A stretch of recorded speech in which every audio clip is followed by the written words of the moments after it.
تشکیلات جمعیتی شهروند از روی لایحه بلندبرداشتن سطح آگاهی مردم اوید موضوع خرید و فروش آدم در شهر کلو مدت 3 سال کار کرده است. دودربک سیدعلیف رهبر این تشکیلات جمعیتی در این مدت در این سمت کارهای زیادی را به انجام رسانیده است. اوید خرید و فروش آدم او نقطه نظر خود را دارد. فکر میکنم که وقتی آخر این موضوع قریب که در توسط وسایل اخبار ما قریب که از بین رفته است. درباره من یاد ندارم که در این موضوع آخرین مرتبه که یگان مواد تعلیمی باشد یا که یگان مواد دیگر در این موضوع خوانده باشم. قریب که نیست.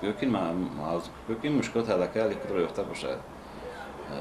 فکر میکنم که از نو جنو کردن در کار در این سمت چه توسط وسایل اخبار الکترونیکی باشد چه توسط نشریه هایی که در تاجیکستان چاپ میشن این موضوع دوغ روز در قطار موضوع شامل شوی جوانان به حرکت های افراطی دوغ روز اعلام کردن در کار چون که این موضوع خیلی موضوع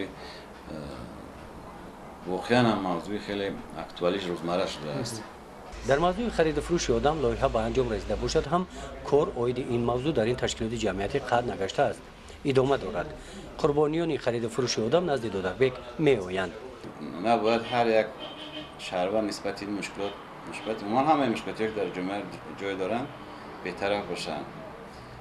نباید ما همه آن مشکلاتی که خودمون داریم همه آن نارسایی که در زندگی ما است به دوش حکومت یا به دوش سازمان‌های بین‌المللی حواله کنیم.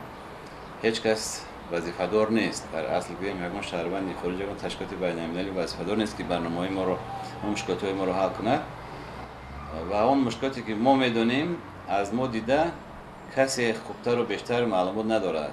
مایدگل نوروزова ساکن شهر کلوب قربانی خرید و فروش آدم گشته است. سال 2005 والدانش او را به شهروند افغانستان مولا عالم غیر خواهشی او به شوهر دادند. مرا همین خیش تواری و چه مجبور دادن قطعی و چه همین دختری امکش آمد که هر روز بارمان میارن امیجا قطمانه خونه و در میگیره زندگی میکنه. مرا مجبور کردن تقایم که نه زندگی طبقه بیسته کنیجا قطمانه. این فروختن. ها باید دیسای فروختگی ساخت. از مولا عالم و مایدگل این پسرچه محمد جان به دنیا آمد. در 7 روزگی محمد جان مولا عالم این حجت را در خصوص مدت 1 هفته از تاجیکستان برآمدنش به مایدگل نشان داده از تاجیکستان برآمده رفته است. بعد 8 سال محمد جان کلان گشته در صنف دوم میخواند. نگاهبین فرزند و مشکلات زندگی مایدگل را مجبور ساخت که در پی جستجوی شوهرش گردد. مقصد دارم که همون مردک مورا صاحبی کنه. نگاه بین کنه. خب بیایه خب مورا بگه که بیاین. همانند مایدگل و این تشکیلات با مشکلات های گوناگون بسیاری ها مراجعت میکنند. با اون نفرانی که قربانی خرید و فروش آدم گشتند دودربک به آنها مصلحت های مفید میدهد. دودربک میگوید که باید ظهورات نامطلوب جهان امروزه خرید و فروش آدم باید همه کار برده در سمت آگاهی مردم سهم خود را گذارند. نه همه میتونن سهمگذار باشند در بلند برداشتن سطح آگاهی مردم از حالتهای خرید و فروش حالتهای به خرید و قاچاق انسان افتادن شهروندان ما.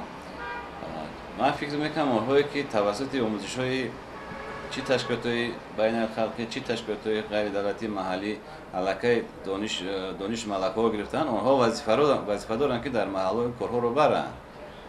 فرض کردیم در مکتب باشد در کدوم محلی نباشد در یگان معرکه باشد از شرکتی فرض کردیم 5 نفر باشد 10 نفر باشد استفاده بره درباره همین خوف قربانی خرید و فروشدن شهروندان ما باید دایم معلومات دهد که دیگران هم آگاه شوند.